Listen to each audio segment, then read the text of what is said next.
All right, Vince, here we go. First of all, for anybody watching this, Vince is a regular Cameo purchaser of ours, the band Sons of Apollo, and he's been sharing some things because it's just a cool thing to do. We thank you for the support, and as far as I'm concerned, anything I say here can be used. I give you permission. So let's start with your first question. Vince is asking, was it tough being the only non-Swedish musician in Rising Force? Man, it was one of the things that kind of drove me to leave the band. I really felt like an outsider. You know, I was used to any band that I was in growing up. The camaraderie backstage, during the sound check, after the show, you get off the stage sweating and you want to start talking about the gig, or if something happened, or you went out of tune, or you fell. Everything was all immediately done in their native tongue. It was done in Swedish. So it was kind of a drag. It's to be outnumbered 4-1. But, on top of the ideals that it was never going to be a band, it was never going to be an equal opportunity for all of us. That and the language barrier, just the way management, and there were a lot of factors that made it very difficult. I wouldn't change it for anything. I'd go back and do it all again. Might do it differently. You get older and you start thinking back to how you treated and how you did things, and of course you might do them differently today. But overall, it was an amazing experience. It put me where I am today, so I wouldn't change it for a thing. I have no regrets. All right. Question 2, do you have mixed emotions about Yngwie? He gave an amazing start in the business, yet it seems to be cold and distant. Well, we were just tapping on that. It's not mixed emotions. I have absolute emotion that I wish we could just bury the hatchet, be friends. Life is too short. We're losing so many of our heroes, so many of our friends, colleagues, peers, family, whatever, you name it. And I don't want to go out of this earth with any regrets or with any enemies. So I would love nothing more for us to make up. But for whatever reason, there's a resistance, and it continues to be so. And all I can do is keep extending that olive branch, and hopefully, he'll grab onto it, and we can actually mend whatever it is that's still lingering after all these years. But yeah, like I said earlier, I don't regret anything. It was an amazing learning experience, and it put me where I am today. It gave me my start. I'll always be humble of the fact that without Yngwie, I wouldn't have gotten a lot of the opportunities that I've had today. So yeah, as far as I'm concerned, it was an amazing, positive experience. Of course, the negatives outweigh the positives for me to stay on, and that's why I moved on. All right, what were Jens and Anders like? It was kind of like hanging out with Einstein and the Marx Brothers. They're really, really smart. They're really intelligent. They have a lot of book smarts,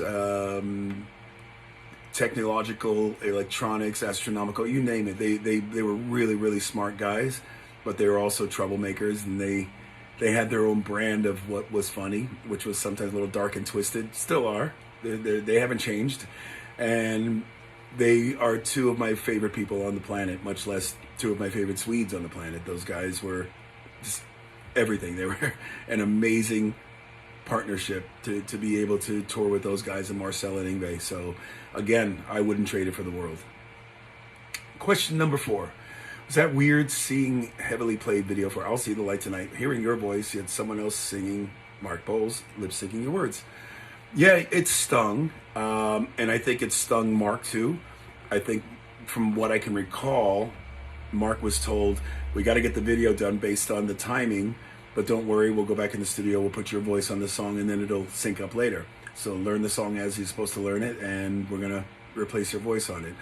Again, the levels of that band and everything was that was factored around Yngwie. He's the marquee artist. There was no chance that they were going to give two snuffs about us. So Mark did the video, and yeah, I had to watch, and I had to that was 1985. That was the beginning of my career, so nobody knew what Jeff Scott Soto looked like. And then that video came out. It's like, whoa, that's Jeff Scott Soto. So it took a while to get out of that bubble. Hold on a second. Sorry, my other computer is finishing a job. So yeah, it was very strange. And question 5, which is an extension of question 4. History repeat itself. Video Carry On Wayward Son. Bowles Lip Sync Your Performance. What was that like? I honestly didn't know they were going to make a video for that song, and had Yngwie asked, of course I would have done it. I mean, we were still very much in cahoots. We were still very much friends, and you know, that was one of the things that brought us into doing that Inspirations album. To be part of that was great. It was fantastic, and I don't know why I wasn't asked to. Maybe they shot it on tour. They just needed a quick promotional video. So yeah, it was very strange to see Mark a second time when it would have easily been, I could have easily stepped in and done that video. Anyway, it is what it is. Question 6, Sons of Apollo is seen as the new Dream Theater, or Portnoy's Dream Theater. I don't think he likes that. Derek on keys, the same label as Dream Theater, Inside Out Sony, very cool. Another bass legend, Sheehan instead of Young. Another guitar god, Bowfoot instead of Petrucci. And another vocal god, you instead of Labrie. And you guys do a few Dream Theater songs. Thoughts? Well, let me clarify. We only did 2 Dream Theater songs on the first tour because we didn't have enough songs to do our own set. It made sense. It was kind of the an anniversary reunion of Mike and Derek, even though they'd done PSMS, sorry. They'd done that project, but this was more of this band and project, I guess, was leaning more towards that world. So it made sense to bring Derek and Mike's world that were made together and put it on the live front with us. You know, it filled up the set list. As far as anything else, no, we're not doing any more Dream Theater songs. We did the extra one for the DVD. Again, content. We needed content, and I had a blast doing them. I never heard those songs in my life, so learning them was, and putting my own stamp on them was challenging, to say the least. You know, you take a song like Lines in the Sand, and it's not that easy to make your own thing out of it, but we did, and we had a blast doing those songs. And if we did some in the future, it wouldn't bother me one bit. Number 7, as a fan, to my shock and surprise, 3 of my cameos became blabbermouth articles, and another offshoot article, including a Livewire article. I know cameos are normally made for shout-outs, birthday shout-outs, and so on, but are you all right with the media taking the ball and running with these videos? Cameo does say that you do whatever you want with the videos, blah, blah, blah. I didn't know that would blow up. Well, anytime I do anything like this, even though I could be doing it for, they could say private on the actual video, you know, I do these things knowing that it could go out there and make sure that it's nothing that's going to bite me in the ass. I don't answer anything that's going to be, that I wouldn't answer, you know, in person or on another interview. As far as I'm concerned, this is as an open forum as doing an interview. So, of course, I'll be honest, I'll be frank and to the point, but for the most part, I'm not going to say or do anything that I'm going to regret later. So I'm okay with it. I can't speak for anybody else. It's a personal decision, and it's up to them if they don't like those things being shared. I personally don't care. That's why I'm doing this for you. Will Sons of Apollo continue to release new music? That's question number 8. The answer is absolutely yes, of course. I wouldn't be surprised, because we kind of lost the momentum of touring for 2020, that we don't start working on and recording a new album right away. So I would assume before we hit the road next year, once we're safe and once concerts and venues are open to be able to do what we're normally supposed to be doing, I'm sure we'll have a new record out by then. All right, number 9. Brother, you do not age. You look the same or better since I saw you with Yngwie back in 1985 at the Syria Mosque Ballroom in Pittsburgh with Billy Sheehan's Talus opening for you guys. This is called aging. I'm sorry.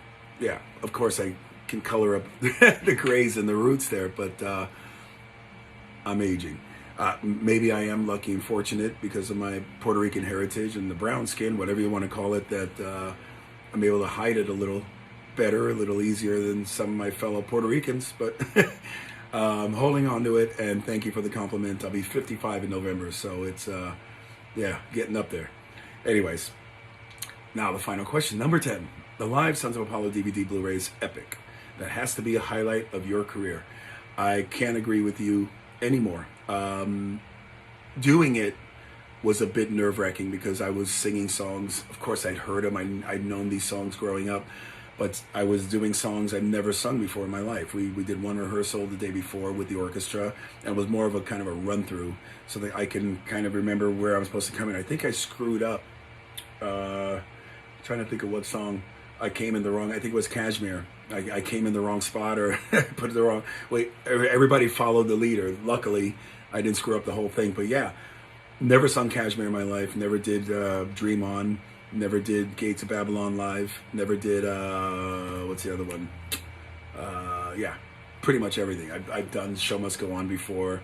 So yeah, it was a bit nerve-wracking, and when I look back at it, it certainly is. It was a big blur. I remember just collapsing at the end of that show, just going, "My God, I got nothing left." I mean, I had nothing left in the chamber by the end of that set. So we got backstage, and I fell to the ground. It's like, please, just leave me here for a half hour. It was that overwhelming as far as remembering all the words, remembering where you're supposed to be, remember when to come in and all that stuff. And then looking back at it, the editing was done so well that it just looks like a perfect show. You would never know that anybody was nervous or that we never played those songs before. So it truly is one of those spectacular moments in my life, in my career, playing in that amphitheater, playing in Bulgaria, playing to that audience, playing with these guys. It truly is a pinch me moment, and I absolutely savor it like some of the biggest memories in my life and career. So that's it, Vince. This is for you. You can share this publicly, and I might put a filter on and make I'm not going to touch it. Let everybody look at me like I normally look. All right, man. I'm babbling now. I got to get to rehearsing here. I got a gig tomorrow. I got like 28 songs I got to go over. So all the best, and thanks for the questions. Hello, Vince. Jeff Scott Soto here. What's going on, dude? Looks like you booked this for you. Sorry for the crazy lighting that's going on here. It's like I got some crazy, like a ring light on me or something like that, exposing my face. We're gonna have to deal with it because it's all I got right now. I want to get this cameo out to you as soon as possible instead of waiting longer when the lighting's better. So I'm gonna go down your list of questions here. Apparently, huge fan since 1984. Thank you so much. Yeah, a lot of time has passed since 1984. Hey, there you go. You can see my face a little better. Do I still talk to Yngwie? Unfortunately not. Yngwie and his camp have chosen to pretty much get rid of everybody that... I'm trying to change this exposure of my face. It's driving me nuts. Everyone in Yngwie's camp have done everything to pretty much remove everybody from Yngwie's past from Yngwie. So unfortunately, no. There's probably a lot more to it in terms of our relationship and some things that were said, possibly based on, anger and based on the times or whatever. Unfortunately, that has led to us not having any communication whatsoever. I'd love that to change, of course. I've made it very clear lately, especially in most interviews, that I'm hoping that Yngwie and I can kind of patch things up and have some kind of level of a relationship and friendship. Sorry, I keep changing the camera angle here. My big ass mug is right here in front of you. Also, how is it playing with the great Mike Portnoy? Well, I've been a fan of Mike's for many, many, many, many, many years. And when I was asked to join Sons of Apollo, before it was even Sons of Apollo, I was more than honored. I didn't even care what the music sounded like. I had a bucket list of wanting to do something with Mike and Billy, because I had known Billy for a lot of years. And to be able to do it in the same band together, it's an absolute joy, thrill, pleasure, you name it, all of the above. To be able to look behind me and see Portnoy keeping the groove for me while I'm shaking my ass on stage is nothing short of amazing every night. So that is how I feel about Mike, and that's how I feel about Billy and all the guys in Sons of Apollo. One of the greatest bands, one of the greatest experience musically for me that I've ever experienced in my life and career. So he says, you're saying, I love Sons of Apollo. You guys are fantastic. You are Freddie Mercury #2. Well, take it easy. Calm down. No, there's no such thing. But you know what? I'll take that as one of the biggest validations and compliments. That's it doesn't get any bigger than that, because anybody who knows me or knows my career knows what a huge Freddie Mercury and Queen fan I am. So thank you very much. I will take that with all the grace and honor that you meant it as towards. So I wish you the best. Thanks for bringing me on to give you these questions, and anytime, man. I love talking about this kind of stuff, especially. I hope you're doing well. I hope the pandemic has kept you well and getting ready to get back to normal life again as we are doing. Oh, geez, this thing is just getting worse. It looks like I got some crazy filter. I swear this is just my camera. Anyways, take care and keep seeing the light tonight. Whoa! Vince Palomara. What's up, dude? Cameo number 2 for you.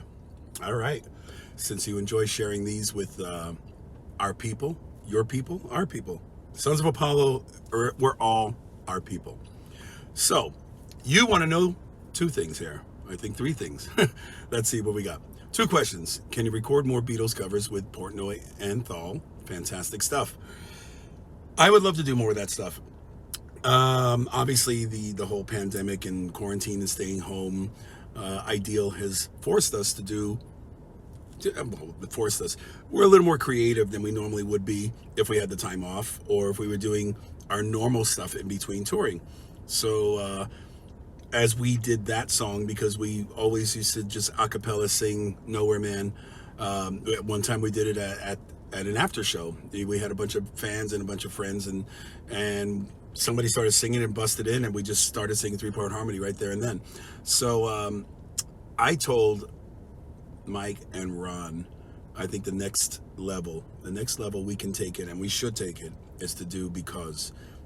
That song would be the ultimate as far as, if we could pull that off, I think it'd be awesome. I love that song.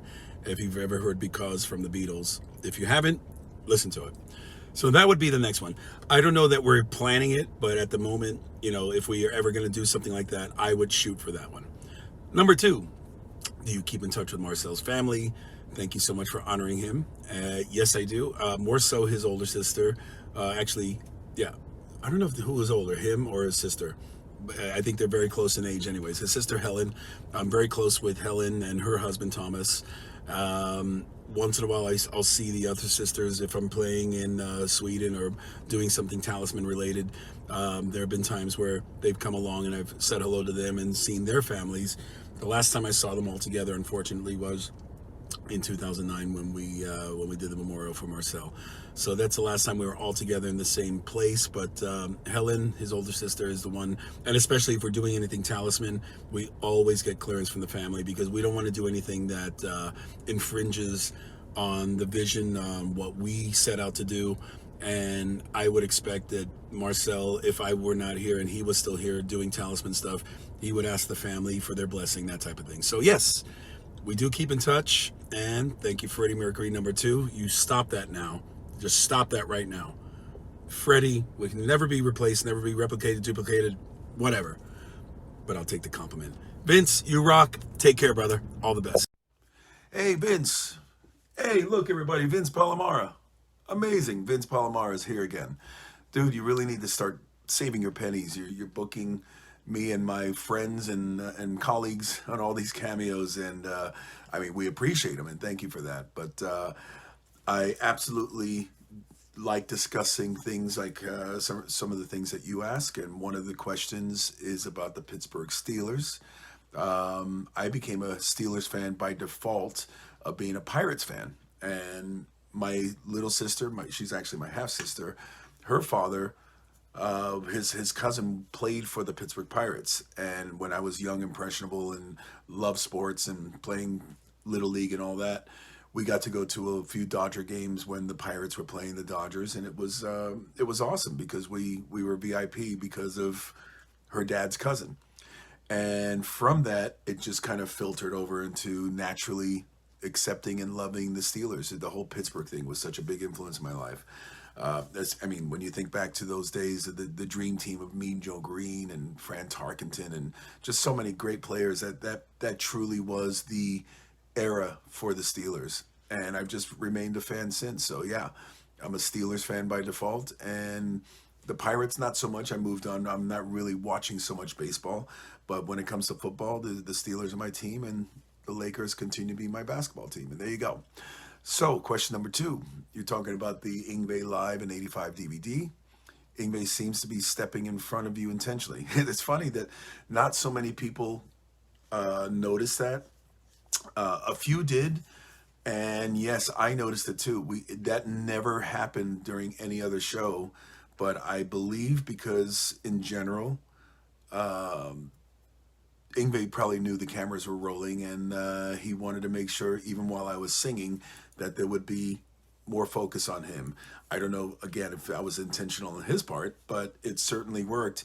And I guess when they did the editing, pretty much every time he stood in front of me, they panned to something else.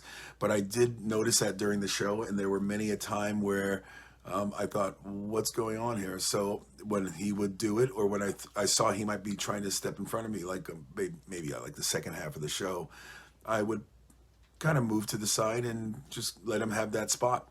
But for the most part, when you think about it, that DVD came out great. DVD, it was out on home video back then, and that was the 5th show we ever did as a live band. We'd only done, the first show was in Reseda at the Country Club in LA, which is now closed.